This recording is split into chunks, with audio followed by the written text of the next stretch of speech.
எம்ஜிஆர் அவர்கள் தனது ரசிகர்களில் ஏராளமானோரை அரசியலில் வளர்த்தார். அவர்களை முக்கிய பதவிகளில் அமர வைத்து அழகு பார்த்தார். எம்ஜிஆர் அவர்களால் அரசியலில் உயர்ந்து தனது அதிரடியான நடவடிக்கையாலும் சர்ச்சைக்குரிய முடிவுகளாலும் தமிழகத்தை கலக்கியவர் சட்டப்பேரவை சபாநாயகராக இருந்த PH பாண்டியன் அவர்கள்.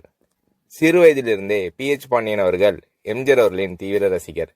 1959ஆம் ஆண்டு பாளையங்கோட்டையில் உயர்நிலைப் பள்ளி மாணவராக இருக்கும்போது அங்குள்ள நகராட்சி பணியர் விடுதியில்தான் எம்ஜிஆர் அவர்களை முதலாக சந்தித்தார் PH பாண்டியன் அவர்கள். 1972ஆம் ஆண்டு அதிமுகவை எம்ஜிஆர் அவர்கள் தொடங்கிய போது கட்சியில் சேர்ந்தார் PH பாண்டியன் அவர்கள். அதிமுகவின் வழக்கறிஞர் பிரிவு அமைப்பாளராக PH பாண்டியன் அவர்களை எம்ஜிஆர் அவர்கள் நியமித்தார். சென்னையில் PH பாண்டியன் அவர்கள் இருந்தபோது எம்ஜிஆர் அவர்களின் ராமாவரம் தோட்டத்திற்கு வந்து எம்ஜிஆர் அவர்களுடன் காலை உணவை அருந்துவார்.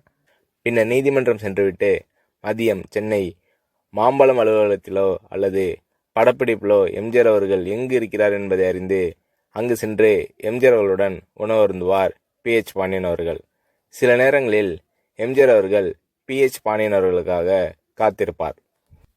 1977ஆம் ஆண்டு சட்டப்பேரவைத் தேர்தலில் சேரன்மாதேவி தொகுதியில் PH பாண்டியன் அவர்களை அதிமுக வேட்பாளராக நிறுத்தி வெற்றி பெற வைத்தார் எம்ஜிஆர் அவர்கள்.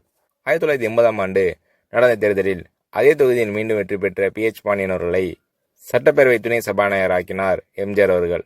பின்னர் சபாநாயகராகவும் PH பாண்டியன் அவர்கள் உயர்ந்தார். துணை சபாநாயகராக PH பாண்டியன் அவர்கள் இருந்தபோது பிரேசிலில் சவு பவுலோ நகரில் நடைபெற்ற உலக சட்ட மாநாட்டுக்கு PH பாண்டியன் அவர்களை முதலமைச்சர் எம்ஜிஆர் அவர்கள் அனுப்பி வைத்தார்.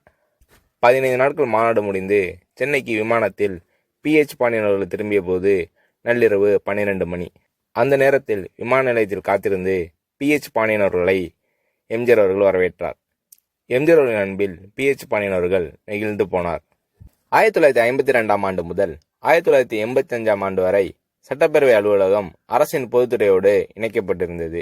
PH பாண்டியன் அவர்கள் சபாநாயகராக இருந்தபோதுதான் முதலமைச்சர் எம்ஜிஆர் அவர்களோடு ஆலோசித்து அரசியல் சட்டத்தின் 187வது பிரிவின்படி சுதந்திரமான அமைப்பாக தமிழ்நாடு சட்டமன்ற பேரவை செயலகத்தை ஏற்படுத்தினார்கள். நான் எம்ஜிஆர் அவர்களின் தீவிர ரசிகன். எம்ஜிஆர் அவர்களின் புதிய படங்கள் வெளியாகும் போது முதல் நாளே முதல் காட்சியை பார்த்து விடுவேன்.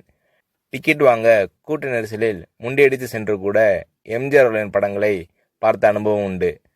அரசியலில் மட்டுமின்றி வழக்கறிஞர் தொழிலிலும் என்னை எம்ஜிஆர் அவர்கள் வளர்த்தார். இன்று நான் சாப்பிடும் சாப்பாடு எம்ஜிஆர் அவர்களின் சாப்பாடுதான் என்று PH பாண்டியன் அவர்கள் நன்றி உணர்வோடு கூறுகிறார்.